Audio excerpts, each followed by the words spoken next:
கடந்த 2023ஆம் ஆண்டு ஜனவரி மாதம் அம்னோவில் இருந்து வெளியேற்றப்பட்டதிலிருந்து அம்னோவுக்கு திரும்புவது குறித்து தம்மை அம்னோ முன்னாள் இளைஞர் பிரிவு தலைவர் கைரி ஜமாலுடன் பலமுறை சந்தித்ததாக அம்னோ தலைவர் அமர் ஜாகிர் ஹமீடி நேற்று தெரிவித்தார்.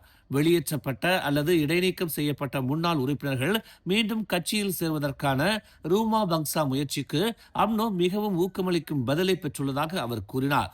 மீண்டும் சேர விரும்புபவர்கள் மத்தியில் புதிய சகோதரர்கள் உருவாகும் போது அம்னோ செழிக்கும் என்று தாம் நம்புவதாக அவர் தனது நாடாளுமன்ற தொகுதியான பாகாண்டத்தோவில் நடந்த ஒரு நிகழ்வில் கூறினார். திரும்பவிருக்கும் உறுப்பினர்களும் புதிய உறுப்பினர்களும் முறையான விண்ணப்பங்களை காலிட் நோடின் தலைமையிலான குழுவிற்கு சமர்ப்பிக்க வேண்டும் என்று அவர் கூறினார். சுகாதாரத்துறை முன்னாள் அமைச்சர் கைரி கட்சியில் மீண்டும் சேர விருப்பத்தை தெரிவிக்க பல முறை தன்னை சந்தித்ததாக ஜாகித் தெரிவித்தார். எந்த நிபந்தனைகளும் இல்லாமல் திரும்ப விரும்பும் எவரையும் ஏற்றுக்கொள்வதில் அம்னோவுக்கு எந்த பிரச்சனையும் இல்லை என்று கைரி குறித்த கேள்விக்கு ஜாகித் இவ்வாறு பதிலளித்தார். சமூக வலைத்தளங்களில் வைரலான வீடியோவில் மாமா உணவகத்திலிருந்து 2 வெள்ளை பிளாஸ்டிக் பைகளை பெற்றுக் கொண்டதாக காணப்பட்ட வாகனம் சுங்கைபுலோ மாவட்ட போலீஸ் தலைமையகத்திற்கு சொந்தமானது என்று போலீசார் உறுதிப்படுத்தியுள்ளனர். அந்த வீடியோ கடந்த வியாழக்கிழமை மாலை சுமார் 7:50 மணி அளவில் சமூக ஊடகங்களில் பரவத் தொடங்கியது. அந்த வீடியோவில் SL198 பதிவு எண்ணை கொண்ட வாகனம் கடைவரிசையின் நடுப்பாதையில் சென்று ஒரு மாமா உணவகத்தின் முன் சுமார் 12 வினாடிகள் நிற்கும் காட்சி இடம்பெற்றுள்ளது. அப்போது உணவக பணியாளர் ஒருவர் வாகனத்தை அணுகி ஓட்டுநருக்கு 2 வெள்ளை பிளாஸ்டிக் பைகளை வழங்கியதாக தெரிவிக்கப்பட்டது. இச்சம்பவம் குறித்து விசாரணை நடத்தப்படும் என்றும் இதில் சம்பந்தப்பட்ட போலீஸ் அதிகாரிகள் அல்லது பணியாளர்கள் தவறான செயல்களில் ஈடுபட்டதாக உறுதி செய்யப்பட்டால் கடுமையான நடவடிக்கை எடுக்கப்படும் என்றும் சுங்கைபுலோ மாவட்ட போலீஸ் தலைவர் முகமது ஹபீஸ் முகமது நோர் தெரிவித்தார். உலகளாவிய பொருளாதார அசாதாரண நிலைமைகளை முன்னிட்டு மக்கள் செலவுகளில் எச்சரிக்கையுடன் இருக்க வேண்டும் என்று பிரதமர் டத்துஸ்ரீ அன்வார் இப்ராஹிம் அறிவுறுத்தியுள்ளார். புக்கிட் மெத்தாஜாம் பகுதியில் உள்ள மஸ்ஜித் மங்குவாங் தித்தி பள்ளிவாசல் திறப்பு விழாவில் கலந்து கொண்டு உரையாற்றிய அவர், மலேசியாவின் உள்நாட்டு பொருளாதாரம் தற்போது கட்டுப்பாட்டில் இருந்தாலும் சர்வதேச அரசியல் நிலவரங்கள் வெளிப்புற ஆபத்துகளை ஏற்படுத்தக்கூடும் என்று தெரிவித்தார். சர்வதேச நிலைமைகளை பற்றி தாம் பேசுவது நாம் அலட்சியமாக இருக்கக்கூடாது என்பதற்காகத்தான் என்று அவர் சுட்டிக்காட்டினார். மேலும் மத்திய கிழக்கு பகுதியில் நடைபெறும் மோதல்கள் உலகளாவிய விநியோக சங்கிலியை கடுமையாக பாதிக்கக்கூடும் என்றும் இதனால் பொருட்களின் விலை உயர வாய்ப்பு இருப்பதாகவும் அவர் எச்சரித்தார்.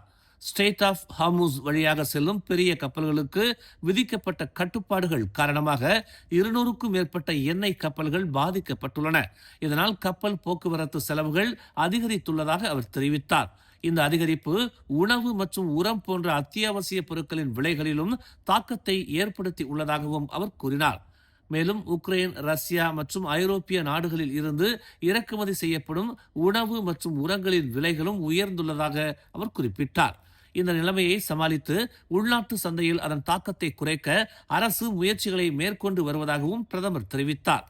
எனவே மக்கள் முன்னெச்சரிக்கையாக சிக்கனமாக வாழவும் சேமிப்பை அதிகரிக்கவும் வேண்டும் என்பதை நினைவூட்டுவது தமது பொறுப்பு என்று அன்வார் வலியுறுத்தினார். மத்திய கிழக்கில் ஏற்பட்ட பாதுகாப்பு பதற்றத்தை தொடர்ந்து நிறுத்தப்பட்ட விமான சேவைகளை மலேசியா ஏர்லைன்ஸ் மீண்டும் தொடங்க உள்ளது. அந்த நிறுவனத்தின் அறிவிப்பின்படி ஜத்தா மற்றும் மதீனா நகரங்களுக்கு செல்லும் விமான சேவைகள் இன்று முதல் மீண்டும் செயல்படும் என்று தெரிவிக்கப்பட்டுள்ளது. முன்னதாக இஸ்ரேல் மற்றும் அமெரிக்கா நடத்திய வான்வழி தாக்குதல்களை தொடர்ந்து ஈரானுடன் ஏற்பட்ட பதற்றம் காரணமாக மத்திய கிழக்கு பகுதிகளுக்கான சில விமான சேவைகள் தற்காலிகமாக நிறுத்தப்பட்டிருந்தன. ஆனால் தோஹா நகரத்திற்கு செல்லும் விமான சேவைகள் மார்ச் 13ஆம் தேதி வரை தொடர்ந்து இடைநிறுத்தப்பட்டிருக்கும் என்று அந்நிறுவனம் தெரிவித்துள்ளது. மேலும் மத்திய கிழக்கில் நிலவும் சூழ்நிலைகளை தொடர்ந்து கவனித்து வருவதாகவும் பயணிகளின் பாதுகாப்பையும் விமான சேவைகளின் நம்பகத்தன்மையையும் உறுதி செய்ய தேவையான அனைத்து நடவடிக்கைகளும் மேற்கொள்ளப்படும் என்றும் மலேசியா ஏர்லைன்ஸ் தெரிவித்துள்ளது. பினாங்கு ஜார்ஜ்டவுன் தஞ்சோங் பூங்கா பகுதியில் உள்ள மலைப்பகுதியில் ஏற்பட்ட காட்டுத்தீ சுமார் 4 மணி நேர போராட்டத்திற்கு பிறகு கட்டுக்குள் கொண்டு வரப்பட்டது. சூரின் ரெசிடென்ஸ் குடியிருப்பின் பின்னால் உள்ள மலைப்பகுதியில் இந்த தீ விபத்து ஏற்பட்டதாக பினாங்கு தீயணைப்பு மற்றும் மீட்புத்துறை தெரிவித்துள்ளது. தீ பரவிய காட்டுப்பகுதி சுமார் 12,141 சதுர மீட்டர் பரப்பளவை கொண்டதாகவும் மலை அடிவாரத்திலிருந்து சுமார் 2 கிலோமீட்டர் தூரத்தில் இருப்பதால் வாகனங்கள் செல்ல முடியாத இடமாக இருந்ததாகவும் அதிகாரிகள் தெரிவித்தனர். இதனால் தீயணைப்பு வீரர்கள் தேவையான உபகரணங்களை சுமந்து மலைப்பகுதிக்கு நடந்து சென்று தீயை அணைக்கும் பணியில் ஈடுபட்டதாக அதிகாரி ஜான் சகுன் பிரான்சிஸ் தெரிவித்தார்.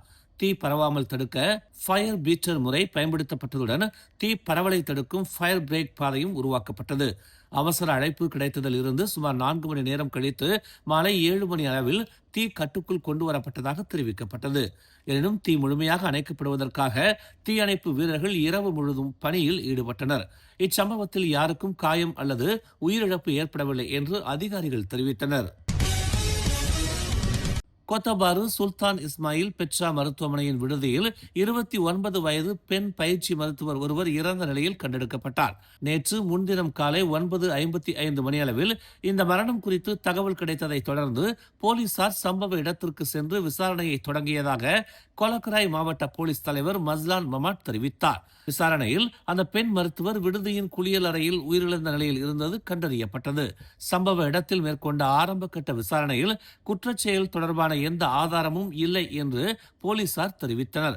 பின்னர் உடல் மேலதிக விசாரணைக்காக மருத்துவமனையின் நீதி மரபியல் பிரிவிற்கு அனுப்பப்பட்டு உடற்கூறு பரிசோதனை மேற்கொள்ளப்பட்டது. இந்த வழக்கு திடீர் மரணம் என வகைப்படுத்தப்பட்டுள்ளதாக மஸ்லான் மமாட் தெரிவித்தார். மேலும் செய்திகளை தெரிந்து கொள்ள தமிழ் மலர் இணையதளம், தமிழ் மலர் செயலி மற்றும் மலர் டிவி யூடியூப் சேனலை வலம் வாருங்கள். எங்களோடு இணைந்திருக்க மலர் டிவியை பதிவு செய்து கொள்ளுங்கள். உறவுகள் மகிழ்ந்திட விருப்பம் மற்றும் பகிர்வு சேவையை சொடுக்கிடுங்கள்.